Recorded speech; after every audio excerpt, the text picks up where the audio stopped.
Defence ಕಡೆ ಆರೋಪ ಮಾಡಲಾಗಿದೆ. ಆದ್ರೆ ಒಂದು ವಿಚಾರವನ್ನ ತಮ್ಮ ಗಮನಕ್ಕೆ ತರ್ತೀನಿ. ಘಟನಾ ಸ್ಥಳ ಸುಮಾರು 4 ಎಕರೆ ಇದೆ. ಈ ಮೃತದೇಹ ಸತ್ವ ಅಪಾರ್ಟ್ಮೆಂಟ್ ಬಳಿ ಪತ್ತೆಯಾಗಿತ್ತು. ಸುಮ್ನಹಳ್ಳಿ ಬಳಿ ಇರುವಂತ ಸತ್ವ ಅಪಾರ್ಟ್ಮೆಂಟ್ ಬಳಿ ಈ ಒಂದು ಮೃತದೇಹ ಪತ್ತೆಯಾಗಿತ್ತು. ಅಂದ್ರೆ ದರ್ಶನ್ ಪರ ವಕೀಲರು ಅವರು ಪೊಲೀಸರ ಮೇಲೆ ನೇರವಾಗಿ ಆರೋಪಗಳನ್ನ ಮಾಡಿದ್ದು ಗಮನಿಸಿದ್ದೀವಿ ನಾವು ವಾದ ಮಂಡನೆ ಮಾಡುವಂತ ಸಂದರ್ಭದಲ್ಲಿ. ಚಾರ್ಜ್ ಶೀಟ್ ನಲ್ಲಿರುವಂತಹ ಲೋಪದೋಷಗಳನ್ನ ಎತ್ತಿ ಹಿಡಿದು ಈ ಚಾರ್ಜ್ ಶೀಟ್ ನ ಲೋಪದೋಷಗಳನ್ನ ಇಷ್ಟು ತಪ್ಪುಗಳನ್ನ ನಾವು ಇದ್ರೆ ಅವರನ್ನ ಮಾಡಬೇಕು ಅಂತ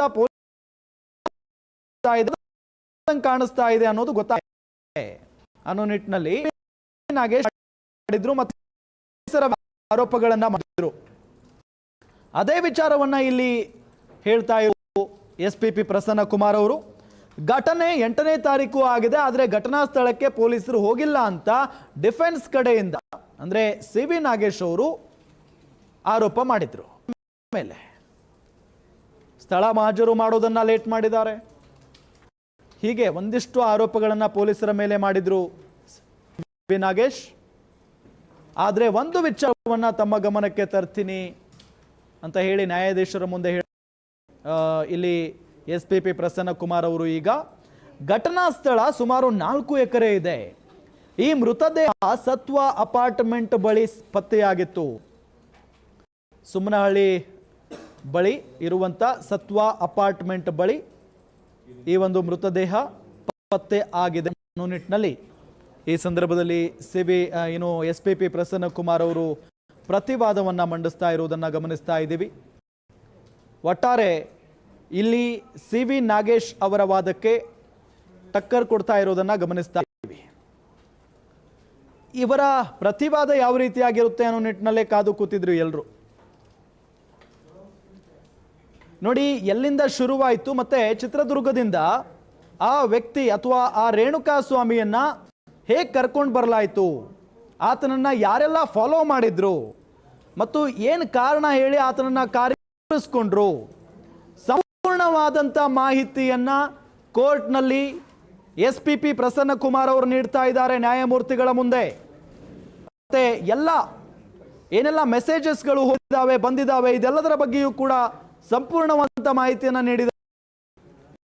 ಜೊತೆಗೆ ಡಿಫೆನ್ಸ್ CB ನಾಗೇಶ್ ವಾದ ಮಾಡುವಂತಹ ಸಂದರ್ಭದಲ್ಲಿ ಏನೆಲ್ಲ ಅಂಶಗಳನ್ನ ಎತ್ತಿದ್ರು ಅದನ್ನು ಕೂಡ ಟಕ್ಕರ್ ಕೊಟ್ಟಿದ್ದಾರೆ.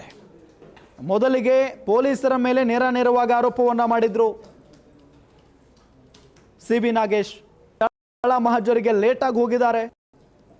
ಈ ಅಂಶಗಳನ್ನ ನೋಡ್ತಾ ಇದ್ರೆ ಅಂದ್ರೆ ಚಾರ್ಜ್ ಶೀಟ್ ನಲ್ಲಿರುವಂತಹ ಒಂದಿಷ್ಟು ಲೋಪದೋಷಗಳನ್ನ ಇಟ್ಕೊಂಡು ಈ ಅಂಶಗಳನ್ನ ನಾವು ಗಮನಿಸಿದ್ರೆ ಈ ತನಿಖೆ ಎಷ್ಟರ ಮಟ್ಟಿಗೆ ಸತ್ಯತೆಯಿಂದ ಕೂಡಿದೆ ಅನ್ನೋದು ಗೊತ್ತಾಗ್ತಾ ಇದೆ ಅನ್ನೋ ನಿಟ್ಟಿನಲ್ಲಿ ವ್ಯಂಗ್ಯ ಕೂಡ ಮಾಡಿದ್ರು. ಜೊತೆಗೆ ಘಟನೆ ಅಂದ್ರೆ ಘಟನೆ 8ನೇ ತಾರೀಕು ಆಗಿದೆ, ಆದ್ರೆ ಘಟನಾ ಸ್ಥಳಕ್ಕೆ ಪೊಲೀಸರು ಹೋಗಿರ್ಲಿಲ್ಲ ಅಂತ ಹೇಳಿ ಡಿಫೆನ್ಸ್ ಕಡೆಯಿಂದ ಆರೋಪ ಮಾಡಲಾಗಿತ್ತು. CB ನಾಗೇಶ್ ಅವರು ಮಾಡಿದ್ರು. ಇದೇ ಒಂದು ಸ್ಥಳ ಸುಮಾರು ಇದೆ. ಈ ಮೃತದೇಹ ಸತ್ವ ಅಪಾರ್ಟ್ಮೆಂಟ್ ಬಳಿ ಪತ್ತೆಯಾಗಿತ್ತು ಅಂತ ಹೇಳಿ ಈ ಸಂದರ್ಭದಲ್ಲಿ ಪ್ರತಿವಾದವನ್ನ ಮಂಡನೆ ಮಾಡಿರೋದು SPP ಪ್ರಸನ್ನ ಕುಮಾರ್. ಇನ್ನು ಕಾಮಾಕ್ಷಿಪಾಳ್ಯ DCP ಯಾರು, ಮೊಬೈಲ್ನಲ್ಲಿ ಲೊಕೇಶನ್ ಹೇಗೆ ಸಿಗುತ್ತೆ, ಪೊಲೀಸರು ಫೋನ್ ಟವರ್ ಹೇಗೆ ಹುಡುಕ್ತಾರೆ, ಹೇಗೆ ಡಿಲೀಟ್ ಮಾಡಬೇಕು, ಸರ್ಚ್ ಮಾಡೋದು ಕಂಡು ಬಂದಿರುತ್ತದೆ. ಪ್ರದೋಷ್ ತನ್ನ ಮೊಬೈಲ್ನಲ್ಲಿ ಸರ್ಚ್ ಮಾಡಿದ್ದಾನೆ. ಒಂದಿಷ್ಟು ಪ್ರಶ್ನೆಗಳ ಮುಖೇನ ಇಲ್ಲಿ ವಾದ ಮಾಡ್ತಾ ಇದ್ದಾರೆ SPP ಪ್ರಸನ್ನ ಕುಮಾರ್ ಅವರು. ಕಾಮಾಕ್ಷಿಪಾಳ್ಯ DCP ಯಾರು ಮೊದಲ ಪ್ರಶ್ನೆ. ಅದಾದ ನಂತರ ಮೊಬೈಲ್ನಲ್ಲಿ ಲೊಕೇಶನ್ ಹೇಗೆ ಸಿಗುತ್ತೆ, ಇನ್ನು ಪೊಲೀಸರು ಫೋನ್ ಹೇಗೆ ಹುಡುಕ್ತಾರೆ, ಹೇಗೆ ಡಿಲೀಟ್ ಮಾಡಬೇಕು, ಸರ್ಚ್ ಮಾಡಿರೋದು ಕಂಡು ಬಂದಿರುತ್ತದೆ ಅನ್ನೋ ನಿಟ್ಟಿನಲ್ಲಿ ಇಲ್ಲಿ ಹೇಳ್ತಾ ಇರೋದು. ಪ್ರದೋಷ್ ತನ್ನ ಮೊಬೈಲ್ನಲ್ಲಿ ಸರ್ಚ್ ಮಾಡಿದ್ದಾನೆ ಅಂತ ಹೇಳಿ ನ್ಯಾಯಮೂರ್ತಿಗಳ ಮುಂದೆ SPP ಪ್ರಸನ್ನ ಕುಮಾರ್ ಅವರು ಹೇಳ್ತಾ ಇದ್ದಾರೆ. ಅಂದ್ರೆ ಆ ಒಂದು ಮೃತದೇಹ ಸಿಕ್ಕಿದ್ದು ಕಾಮಾಕ್ಷಿಪಾಳ್ಯ ಪೊಲೀಸ್ ಠಾಣಾ ವ್ಯಾಪ್ತಿಯಲ್ಲಿ ಸತ್ವ ಅಪಾರ್ಟ್ಮೆಂಟ್ ಬಳಿ ರೇಣುಕಾ ಸ್ವಾಮಿಯ ಮೃತದೇಹ ಪತ್ತೆಯಾಗಿತ್ತು. ಹಾಗಾಗಿನೇ ಈ ಪ್ರದೋಷ್ ಏನ್ ಮಾಡಿದಾನೆ, ಆತನ ಮೊಬೈಲ್ನಲ್ಲಿ ಮೊದಲಿಗೆ ಹುಡುಕಿದ್ದು ಕಾಮಾಕ್ಷಿಪಾಳ್ಯ ಏನು DCP ಯಾರು ಅಂತ ಹೇಳಿ, ಕಾಮಾಕ್ಷಿಪಾಳ್ಯ ವ್ಯಾಪ್ತಿಗೆ ಇರುವಂತ DCP ಯಾರು ಅಂತ ಹೇಳಿ ಸರ್ಚ್ ಮಾಡ್ತಾನೆ ಆತನ ಮೊಬೈಲ್ನಲ್ಲಿ. ಅದಾದ ನಂತರ ಓಕೆ ಇವರಿದ್ದಾರೆ ಅಂತ ಗೊತ್ತಾಯ್ತು. ಮೇ ಬಿ ಅಂದರೆ ಆಮಿಷವನ್ನ ಒಡ್ಡಿ ಈ ಕೇಸ್ನ ಇಲ್ಲೇ ಕ್ಲೋಸ್ ಮಾಡಬೇಕು ಅಂತ ಹೇಳಿ ಸರ್ಚ್ ಮಾಡಿದ್ದಾರೆ, ಬಹಳ ಸ್ಪಷ್ಟ ಇದೆ. ಅದಾದ ನಂತರ ಮೊಬೈಲ್ನಲ್ಲಿ ಲೊಕೇಶನ್ ಹೇಗೆ ಸಿಗುತ್ತೆ, ಪೊಲೀಸರು ಫೋನ್ ಟವರ್ ಹೇಗೆ ಹುಡುಕ್ತಾರೆ, ಗೂಗಲ್ ಮ್ಯಾಪ್ ಹೇಗೆ ಡಿಲೀಟ್ ಮಾಡಬೇಕು, ಇದೆಲ್ಲವನ್ನೂ ಕೂಡ ಈ ಪ್ರದೋಷ್ ಸರ್ಚ್ ಮಾಡಿರ್ತಾನೆ ಅವನ ಮೊಬೈಲ್ನಲ್ಲಿ. ಸರ್ಚ್ ಮಾಡಿರೋದು ಮೊಬೈಲ್ ರಿಟ್ರೀವ್ ಮಾಡಿದಾಗ ಎಲ್ಲವೂ ಕೂಡ ಗೊತ್ತಾಗಿದೆ ಅಂತ ಹೇಳಿ SPP ಪ್ರಸನ್ನ ಕುಮಾರ್ ಅವರು ನ್ಯಾಯಮೂರ್ತಿಗಳ ಮುಂದೆ ವಾದವನ್ನ ಮಂಡಿಸ್ತಾ ಇದ್ದಾರೆ. ನೋಡಿ, ಆ ಮೃತದೇಹ ಸಿಕ್ಕ ವ್ಯಾಪ್ತಿಗೆ ಸಂಬಂಧಪಟ್ಟಂತ DCP ಯಾರು ಅನ್ನೋದನ್ನು ಕೂಡ ಇವರು ಸರ್ಚ್ ಮಾಡಿದ್ದಾರೆ ಅಂತ ಅಂದ್ರೆ ಈ ಕೇಸನ್ನ ಅಲ್ಲೇ ಮುಗಿಸ್ಬೇಕು ಅನ್ನೋದು ನಿರ್ಧಾರ ಆಗಿರುತ್ತೆ. ಇವರೆಲ್ಲ ಚರ್ಚೆನೆ ಮಾಡಿರ್ತಾರೆ. ಅದಾದ ನಂತರ ಮೊಬೈಲ್ ಲೊಕೇಶನ್ ಹೇಗೆ ಸಿಗುತ್ತೆ, ಫೋನ್ ಟವರ್ ಹೇಗೆ ಹುಡುಕ್ತಾರೆ ಪೊಲೀಸ್ನವರು, ಗೂಗಲ್ ಮ್ಯಾಪ್ ಅನ್ನ ಹೇಗೆ ಡಿಲೀಟ್ ಮಾಡಬೇಕು, ಸರ್ಚ್ ಮಾಡಿದ್ದಾರೆ. ಪ್ರದೋಷ್ ತನ್ನ ಮೊಬೈಲ್ನಲ್ಲಿ ಸರ್ಚ್ ಮಾಡಿದ್ದಾನೆ ಅಂತ ಹೇಳಿ ನ್ಯಾಯಮೂರ್ತಿಗಳ ಮುಂದೆ ವಾದವನ್ನ ಮಂಡಿಸಿರುವುದು SPP ಪ್ರಸನ್ನ ಅವರು. ಇದರಿಂದ ಹೇಗೆ ತಪ್ಪಿಸಿಕೊಳ್ಳಬೇಕು ಅನ್ನೋ ನಿಟ್ಟಿನಲ್ಲಿ ಒಟ್ಟಾರೆ ಮೊಬೈಲ್ನಲ್ಲಿ ಸರ್ಚ್ ಮಾಡಿದ್ದಾರೆ ಅನ್ನೋದು ಸ್ಪಷ್ಟವಾಗಿ ಗೊತ್ತಾಗ್ತಾ ಇದೆ.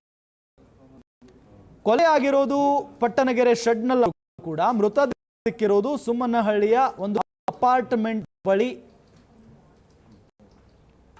ಹಾಗಾಗಿನೇ ಈ ಕೇಸ್ ಇಲ್ಲಿಗೆ ಕ್ಲೋಸ್ ಮಾಡಬೇಕು ಅಂತ ಹೇಳಿ ಬಹಳಷ್ಟು ಪ್ರಯತ್ನ ಪಟ್ಟಿದ್ದಾರೆ. ಗಮನಿಸ್ತಾ ಇದ್ದೀವಿ, ಈತನ ಮೊಬೈಲ್ನಲ್ಲಿ ಸರ್ಚ್ ಮಾಡಿದಂಥ ಸಂದರ್ಭದಲ್ಲಿ ಏನೆಲ್ಲ ಅಂಶಗಳು ಸಿಕ್ಕಿದಾವೆ ಅಂತ ಹೇಳಿ. ಪ್ರದೋಷ್ ತನ್ನ ಮೊಬೈಲ್ನಲ್ಲಿ ಏನೆಲ್ಲ ಸರ್ಚ್ ಮಾಡಿದ್ದಾನೆ ಅನ್ನೋದರ ಬಗ್ಗೆ SPP ಪ್ರಸನ್ನ ಕುಮಾರ್ ಅವರು ತಿಳಿಸ್ತಾ ಇದ್ದಾರೆ ನ್ಯಾಯಮೂರ್ತಿಗಳಿಗೆ. ಮೊಬೈಲ್ನಲ್ಲಿ ಲೊಕೇಶನ್ ಹೇಗೆ ಸಿಗುತ್ತೆ, ಜೊತೆಗೆ ಅಲ್ಲಿನ DCP ಯಾರು ಅಂತ ಸರ್ಚ್ ಮಾಡಿದ್ದಾರೆ, ಲೊಕೇಶನ್ ಟವರ್ ಹೇಗೆ ಹುಡುಕ್ತಾರೆ ಪೊಲೀಸ್ನವರು, ಫೋನ್ ಟವರ್ನ ಹೇಗೆ ಹುಡುಕ್ತಾರೆ ಪೊಲೀಸ್ನವರು ಅನ್ನೋ ಸರ್ಚ್ ಮಾಡಿದ್ದಾನೆ, ಗೂಗಲ್ ಮ್ಯಾಪ್ ಹೇಗೆ ಡಿಲೀಟ್ ಮಾಡಬೇಕು ಅನ್ನೋದನ್ನು ಕೂಡ ಈತ ಸರ್ಚ್ ಮಾಡಿದ್ದಾನೆ. ಇದೆಲ್ಲದರ ಬಗ್ಗೆಯೂ ಕೂಡ ನಾವು ಗಮನಿಸ್ತಾ ಇದ್ರೆ ಒಟ್ಟಾರೆಯಾಗಿ ಈ ಕೇಸನ್ನು ಅಲ್ಲೇ ಹೇಗಾದರೂ ಮಾಡಿ ಕ್ಲೋಸ್ ಮಾಡಿಬಿಡ್ಬೇಕು, ದರ್ಶನ್ ಮೇಲೆ ಬಾರದಿದು ಅನ್ನೋ ನಿಟ್ಟಿನಲ್ಲಿನೇ ಪ್ರಯತ್ನ ಪಟ್ಟಿದ್ದಾರೆ ಅನ್ನೋದು ಗೊತ್ತಾಗ್ತಾ ಇದೆ ಅಂತ ಹೇಳಿ ನ್ಯಾಯಮೂರ್ತಿಗಳ ಮುಂದೆ SPP ವಾದವನ್ನು ಮಂಡಿಸ್ತಾ ಇರೋದನ್ನ ಗಮನಿಸ್ತಾ ಇದ್ದೀವಿ. ಒಂದು ಕಡೆ ನಾಗೇಶ್ ಪೊಲೀಸ್ ಮೇಲೇನೆ ನೇರ ಆರೋಪಗಳನ್ನ ಮಾಡಿ, ಕೊಲೆಯಾದ ಸ್ಥಳಕ್ಕೆ ಇವರು ಲೇಟ್ ಆಗಿ ಹೋಗಿದ್ದಾರೆ, ತಡವಾಗಿ ಹೋಗಿದ್ದಾರೆ. ಇನ್ನು ರೆಗ್ಯುಲರ್ ಮತ್ತು ಮಧ್ಯಂತರ ಎರಡು ಬೇಲ್ ಅರ್ಜಿಯನ್ನ ಮುಂದೂಡಿಕೆ ಮಾಡಲಾಗಿದೆ. ಇಷ್ಟೆಲ್ಲ ವಾದ ಪ್ರತಿವಾದ ಆದ ನಂತರ A2 ದರ್ಶನ್ ಜಾಮೀನು ಅರ್ಜಿ ವಿಚಾರಣೆಯನ್ನ ಮುಂದೂಡಿಕೆ ಮಾಡಲಾಗಿದೆ. ಸೋಮವಾರ ವಿಚಾರಣೆಯನ್ನ ಮುಂದೂಡಿದೆ ಹೈಕೋರ್ಟ್.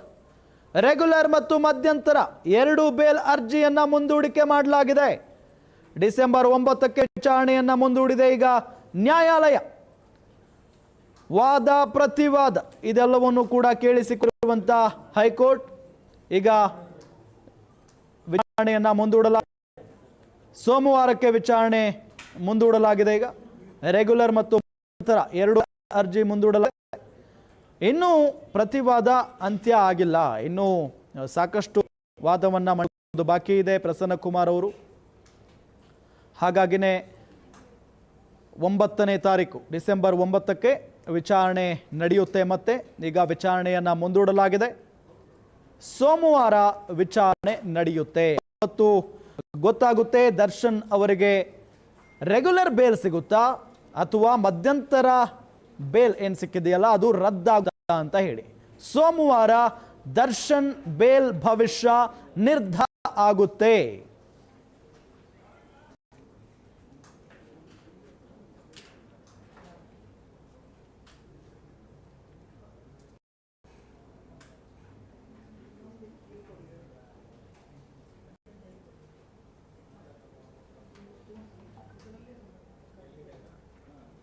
ನಟ ದರ್ಶನ್ ಜಾಮೀನು ವಿಚಾರಣೆ ಈಗ ಆರಂಭ ಆಗಿದೆ.